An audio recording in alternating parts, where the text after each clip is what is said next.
प्यारे बच्चों, class 10th में विज्ञान में निकट निर्दोष और दूर निर्दोष से संबंधित प्रश्न पूछे ही जाते हैं, साथ साथ कुछ संख्यात्मक आंकिक प्रश्न भी आते हैं जिनको सॉल्व करना अधिक आवश्यक होता है। हम कुछ आपको आंकिक प्रश्न आज सॉल्व करवाएंगे, आप ध्यानपूर्वक समझिए। ये बोर्ड परीक्षाओं में कई बार आ चुके हैं, लगभग 6-7 बार आए हुए प्रश्न हैं। अगर आप इनको ध्यानपूर्वक समझेंगे तो ये हो सकता है यही प्रश्न आ जाए बोर्ड में, हो सकता है किसी से संबंधित दूसरा प्रश्न आ सकता है, लेकिन आप समझ में अच्छी तरीके से आ जाएगा, आप उसको सॉल्व कर ले जाएंगे। देखिए क्वेश्चन क्या कहता है, निकट दृष्टि दोष वाला मनुष्य अपनी आंख से 10 मीटर से दूर की वस्तुओं को स्पष्ट नहीं देख सकता, तो उसको कौन सा दृष्टि दोष हुआ है? उसको हुआ है निकट दृष्टि दोष।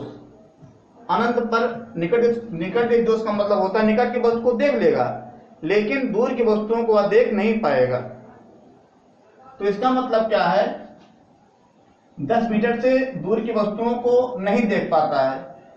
मतलब जब वस्तु 10 मीटर से अधिक दूर रख दिया जाएगा, 10 मीटर से अधिक दूर कहां तक जाएगा हमको पता नहीं है, तो लिख देंगे कहां वस्तु की दूरी अनंत है। क्या है? अनंत है। वस्तु दूरी अनंत मान लेंगे। फिर वस्तु की जो प्रतिबिंब कहां बन रहा है, कहां तक देख लेता हो? 10 मीटर तक देख लेता है। 10 मीटर से जो दूर होता है उसको नहीं देख पाता है, तो अगर प्रतिबिंब कहां बनेगा? 10 मीटर तक बनेगा, देख लेगा, तो v बराबर कितना हो जाएगा? माना 10 मीटर।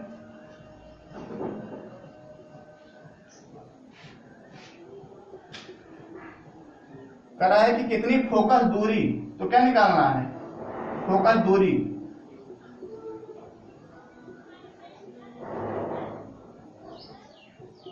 फोकस दूरी निकालना है।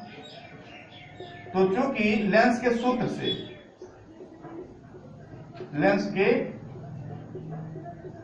से 1/f equal to 1/v minus 1/u, तो 1/f का वैल्यू कितना है? 1/f ही है। 1/v कितना है? -10 है। माइनस माइनस यह देखिए, माइनस माइनस होगा प्लस, डिवाइड करेंगे 0 हो जाएगा। 1/f इक्वल टू कितना आ जाएगा? इनफिनिटी से डिवाइड करेंगे तो आएगा 0, तो 1/f इक्वल टू कितना आ गया? -1/10। दोनों को उलट दीजिए, हो जाएगा f इक्वल टू कितना? -10। ऋणात्मक है,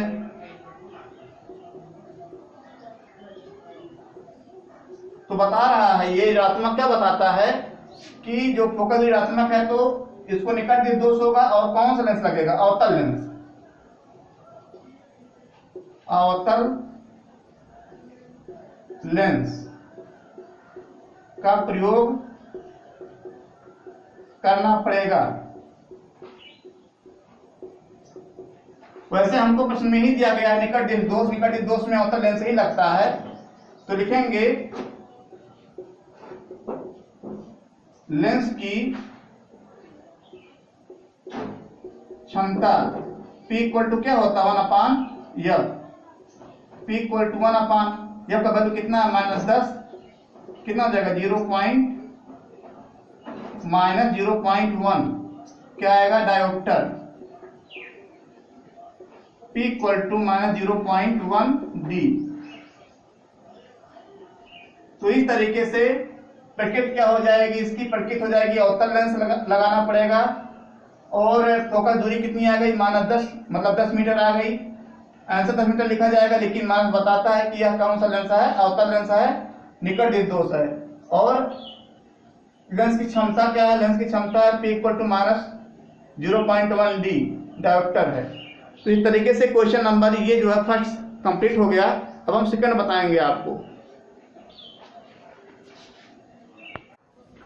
क्वेश्चन नंबर दूसरा देखिए, दूर दृष्टि दोष से पीड़ित एक मनुष्य के निकट बिंदु की दूरी 40 सेंटीमीटर है। मतलब वह 40 सेंटीमीटर की दूरी की वस्तु को देख सकता है। इसका मतलब ये है, इस दोष के निवारण हेतु उपयोग में लाए गए लेंस की प्रकृति तथा फोकस दूरी व क्षमता का परिकलन कीजिए। आपको ये पता होगा कि अगर ये जो है दूर दृष्टि दोष से पीड़ित है तो इसको कौन से लेंस की आवश्यकता होगी, उसकी प्रकृति क्या होगी। तो ये आपको पता है कि इसमें उत्तल लेंस का उपयोग करना पड़ेगा उस व्यक्ति को। तो आपको प्रश्न पढ़ने पर ही पता लग जाता है कि दूरदृष्टि दोष से अगर पीड़ित है तो उसको उत्तल लेंस लगाना पड़ेगा, उत्तल लेंस युक्त चश्मे का प्रयोग करना पड़ेगा। अब हमको निकालना क्या है, दो चीजें निकालनी है, ये निकालनी है फोकस दूरी, ये निकालनी है क्षमता। तो फोकस दूरी और क्षमता के लिए हमको सबसे पहले पढ़ना होगा क्वेश्चन को। तो दूरदृष्टि दोष से पीड़ित एक मनुष्य के निकट बिंदु की दूरी कितनी है, 40 सेंटीमीटर है। अगर कोई व्यक्ति दूरदृष्टि दोष से पीड़ित है, इसका मतलब यह है कि वो दूर की वस्तु को देख लेता है और निकट की वस्तु को नहीं देख पाता है। इसका मतलब ये है। निकट बिंदु कितना दिया गया है, 40 सेंटीमीटर है। तो दूरदृष्टि दोष से वो पीड़ित है, इसका मतलब दूर की वस्तु को देख लेता है, निकट की वस्तु को नहीं देख पाता है। निकट मतलब स्पष्ट दृष्टि की न्यूनतम दूरी उसकी सही नहीं है। और स्पष्ट दृष्टि की न्यूनतम दूरी कितनी है वस्तु की, u इक्वल टू कितना है, -25 सेंटीमीटर दिया गया है।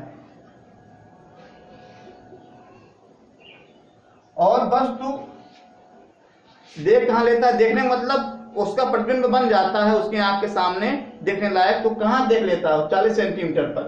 तो v इक्वल टू कितना हो जाएगा, v equal to 40 centimetre. Lens के सूत्र से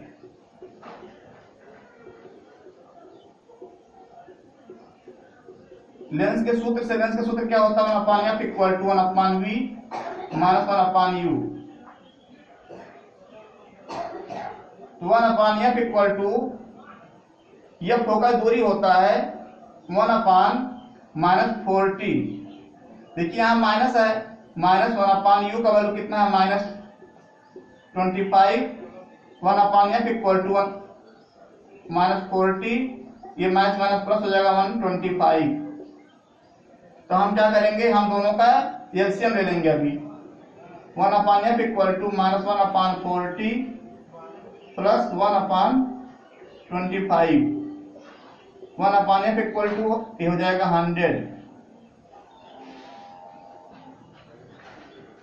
100 हो जाएगा।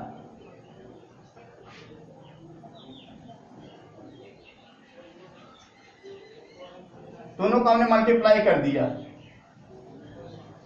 इतना आ गया। अब इसको डिवाइड करेंगे, कितना आ जाएगा, ये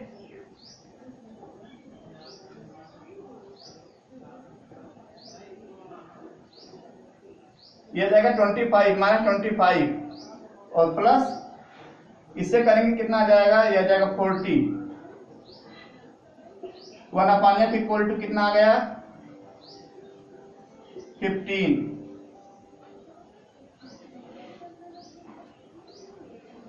फिर इसको डिवाइड करेंगे,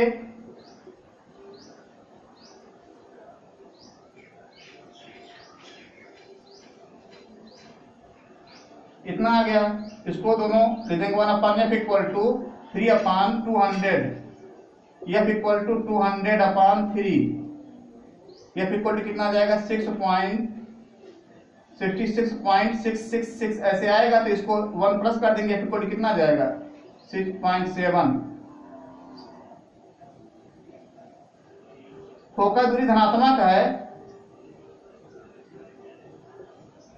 फोकस दूरी धनात्मक है, अतः व्यक्ति को उत्तल लेंस युक्त चश्मे का प्रयोग करना चाहिए। ये हो गया। हमको निकालना लेंस की क्षमता, फिर देंगे लेंस की क्षमता P इक्वल टू 1/f। अभी देखिए सेंटीमीटर है तो इसको ले देंगे 100/f। ये तो जब फोकस मीटर में होता तब लिखा जाता है, तो हो जाएगा P इक्वल टू, यह का वैल्यू कितना, 60.67। जब आप सॉल्व करेंगे हो जाएगा कितना, डिवाइड करेंगे कितना आएगा 1.5 डायोप्टर। तो लेंस की क्षमता 1.5 डायोप्टर आ गया। इस तरीके से हमने जो है दूर दृष्टि दोष और निकट दृष्टि दोष दोनों पर आधारित आपको प्रश्न को समझा दिया। किस तरीके से प्रश्न आते हैं, आप इन प्रश्नों को बार बार अभ्यास करिएगा। बार बार जो है अभ्यास करने से आपको अच्छे तरीके से आ जाएगा। अगर आपको ये दोनों प्रश्न अच्छे लगे हों, समझ में अच्छी तरीके से आ गया हो, तो आप चैनल को सब्सक्राइब कर लीजिए, जिससे कि जो भी वीडियो अपलोड होता है आप तक पहुंच जाए। आप इसको लाइक भी किया करिए और कोई प्रॉब्लम आए तो कमेंट भी किया करिए। Thank you watching this video.